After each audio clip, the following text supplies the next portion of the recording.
गांव के पास के कस्बे में एक संयुक्त परिवार रहता था, जिसमें घर की बहू सीमा और उसकी नंद रमा के बीच का रिश्ता बेहद खास था। सीमा और रमा के बीच एक बहन का ही नहीं, बल्कि एक दोस्त का भी रिश्ता था। सीमा और रमा के बीच इस नंद भाभी का रिश्ता बहुत ही प्यार भरा और हंसी ठिठोली से भरा था। रमा की शादी की उम्र हो चुकी थी और परिवार के सभी सदस्य उसकी शादी के लिए उत्साहित थे। रमा की शादी की चर्चा चल रही थी और एक अच्छा रिश्ता भी मिल गया था। घर में शादी की तैयारियां जोर शोर से हो रही थी। सीमा अपनी नंद की शादी को लेकर बेहद खुश थी और पूरी लगन से शादी की तैयारियों में जुटी हुई थी। वह चाहती थी कि रमा की शादी धूमधाम से हो और कोई कमी न रह जाए। शादी के बाद रमा अपने ससुराल चली गई। घर में अब एक खालीपन सा आ गया था, पर सभी खुश थे कि रमा को अच्छा ससुराल और पति मिला है। शादी के शुरुआती कुछ महीने बहुत अच्छे बीते। रमा के ससुराल वाले भी उससे खुश थे और रमा ने भी वहां अपने नए जीवन को अपना लिया था। लेकिन धीरे धीरे रमा की आदतों के कारण ससुराल में छोटी छोटी बातें समस्या बनने लगी। रमा अपने मायके में हमेशा बहुत लाड़ प्यार में पली बड़ी थी और उसे घर के कामकाज की अधिक समझ नहीं थी। मायके में वो ढीली ढाली स्वभाव की थी, जो वहां सभी को पसंद था। पर ससुराल में उसकी यही आदतें परेशानी का कारण बनने लगी। रमा सुबह देर से उठती थी, घर के कामों में मदद नहीं करती थी और खाने पीने की बात भी बहुत आराम से लेती थी। उसकी इस ढीलापन भरी आदतों के कारण ससुराल के लोग धीरे धीरे उससे असंतुष्ट होने लगे। उसका पति मोहित एक सीधा सादा इंसान था और शुरुआत में उसने रमा की इन आदतों को नजरअंदाज किया। लेकिन जब घर में बाकी सदस्य रमा की इन आदतों की शिकायत करने लगे, तो मोहित भी परेशान हो गया। वह रमा से इन सब बातों पर बात करने की कोशिश करता, लेकिन रमा इसे हल्के में लेती। उसे लगता था कि उसकी ये आदतें मायके में किसी को बुरी नहीं लगती थी, तो ससुराल में भी कोई समस्या नहीं होनी चाहिए। समय के साथ रमा और उसके ससुराल के सदस्यों के बीच रिश्तों में दूरियां बढ़ने लगी। उसकी नंद भी उस पर ताने कसने लगी कि वह सारा दिन आराम करती रहती है और कोई काम नहीं करती।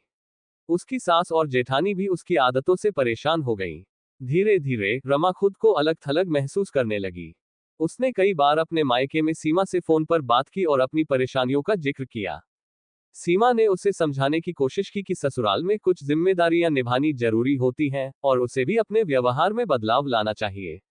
सीमा ने कहा, देख रमा, मायके में जो छूट मिलती है, ससुराल में वो नहीं मिलती। वहां थोड़ी जिम्मेदारी निभानी पड़ती है। रमा ने सीमा की बातों को सुना, पर उसके मन में कहीं ये बात भी थी कि वह क्यों अपने स्वभाव को बदले। उसे अपनी आदतें बदलना ठीक नहीं लगता था और इस वजह से वो सीमा की बात को पूरी तरह मान भी नहीं पाए। एक दिन बात इतनी बढ़ गई कि रमा की सास ने उसे खरी खोटी सुना दी। उन्होंने कह दिया कि रमा, तुम्हें घर के कामों की कोई समझ नहीं है, ऐसे कैसे इस घर में निभेगा। रमा को यह सुनकर बहुत बुरा लगा। उसने उस दिन पहली बार ससुराल छोड़ने का विचार किया। उसने अपने पति मोहित से कहा कि वह मायके जाना चाहती है। मोहित ने सोचा कि शायद कुछ दिन मायके में रहने से उसका मन हल्का हो जाएगा, तो उसने उसे मायके भेज दिया। रमा अपने मायके पहुंची और सीमा ने उसे प्यार से गले लगा लिया। वो सोच रही थी कि रमा किसी वजह से मायके आए है। जब रमा ने सीमा को सारी बातें बताईं, तो सीमा को समझ आ गया कि यह सारी परेशानी रमा की ढीलेपन की आदत के कारण है। सीमा ने रमा को समझाने की कोशिश की और कहा, रमा देखो, मायके और ससुराल में बहुत फर्क होता है। वहां पर हर किसी को अपनी जिम्मेदारियां निभानी होती है। अगर तुम इसी तरह चलती रहोगी तो तुम्हारा रिश्ता खतरे में पड़ सकता है। ससुराल में सबको खुश रखना भी हमारी जिम्मेदारी होती है। रमा ने सीमा की बातों को गंभीरता से नहीं लिया और उसे लगा कि सीमा भी अब ससुराल वालों की तरफ से बात कर रही है। पर सीमा ने हार नहीं मानी और उसने अपनी नंद को समझाने की कोशिश जारी रखी।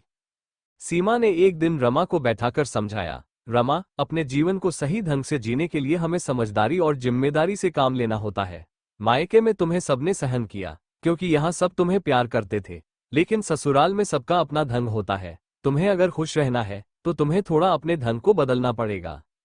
रमा को भी अब धीरे धीरे सीमा की बातें समझ में आने लगी। उसने महसूस किया कि उसे खुद में कुछ बदलाव लाने होंगे ताकि वो ससुराल में सबके साथ अच्छे से रह सके। कुछ दिन मायके में रहने के बाद रमा ने ससुराल वापस जाने का फैसला किया। इस बार उसने ठान लिया था कि वह अपनी ढीली आदतों को बदलेगी और घर के कामों में मदद करेगी। रमा ने ससुराल लौटकर अपने व्यवहार में बदलाव करना शुरू किया। वो सुबह जल्दी उठने लगी, घर के कामों में अपनी सास और जेठानी की मदद करने लगी, खाना बनाना सीखा और समय पर सारे काम करने की कोशिश करने लगी। धीरे धीरे उसके इस बदलाव को ससुराल वालों ने भी महसूस किया और उनकी नजरों में रमा की इज्जत बढ़ने लगी।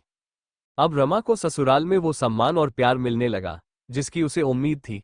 उसके पति मोहित को भी रमा के इस बदलाव से खुशी हुई और उनके रिश्ते में भी मिठास लौट आई।